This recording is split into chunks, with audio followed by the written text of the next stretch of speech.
Hello friends, നമുക്ക് അടിപൊളി evening snacks ഉണ്ടാക്കിയാലോ. Welcome to my channel. നമുക്ക് ആദ്യം സവോള 4 സവോള എടുത്ത് അരിഞ്ഞ് വെക്കുക. അതിനകത്തേക്ക് ഇഞ്ചി ചെറുതായിട്ട് അരിഞ്ഞത്, പിന്നെ നമ്മുടെ കറിവേപ്പില, നാടൻ കറിവേപ്പില ചെറുതായിട്ട് അരിഞ്ഞത്, പിന്നെ പച്ചമുളക് ചെറുതായിട്ട് അരിഞ്ഞത്, ആവശ്യത്തിന് ഉപ്പ്.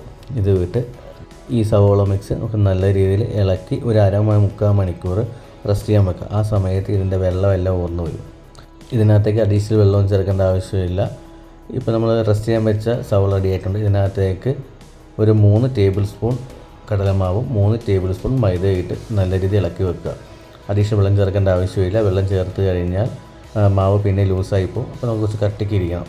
അപ്പോൾ നമ്മുടെ മാവ് സെറ്റായിട്ടുണ്ട്. നോക്കിയത് ഇനി ഓരോ ഷേപ്പാക്കി, ഉള്ളിവടയുടെ ഷേപ്പാക്കി നമുക്കെടുക്കാം. അത് നമ്മൾ 2 കൈ കൊണ്ട് എടുക്കുക. ഒരു കൈയിലേക്ക് വെച്ച് നല്ല രീതിയിൽ ഉള്ളി ഷേപ്പാക്കി എടുക്കുക.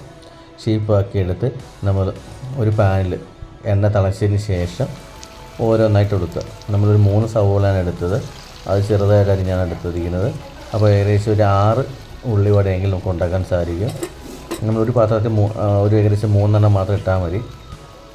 കൂടുതലിട്ട് കഴിഞ്ഞാൽ അത് അങ്ങോട്ട് പൊടിഞ്ഞു പോകാൻ സാധ്യതയുണ്ട്.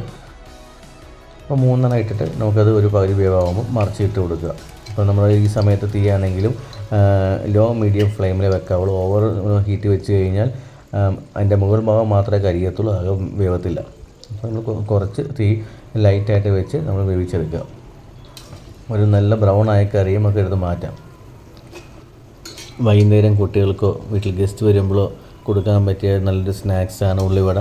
നമ്മൾ കടയിൽ നിന്ന് വാങ്ങിയിട്ട് അതേ ടേസ്റ്റിൽ തന്നെ നമുക്ക് വീട്ടിൽ സെർവ് ചെയ്യാൻ പറ്റും. നല്ല ശുദ്ധമായ എണ്ണയിൽ തന്നെ ചെയ്ത് കൊടുക്കാൻ പറ്റും. അപ്പോൾ സാധിക്കുന്നവരെല്ലാവരും ഉള്ളിവട ഉണ്ടാക്കി നോക്കുക, അഭിപ്രായം പറയുക, കമൻറ്റ് രേഖപ്പെടുത്തുക, സബ്സ്ക്രൈബ് ചെയ്യുക, ഷെയർ ചെയ്യുക. അടുത്ത വീഡിയോ ആയിട്ട് കാണുന്നവരെ എല്ലാവർക്കും ബൈ.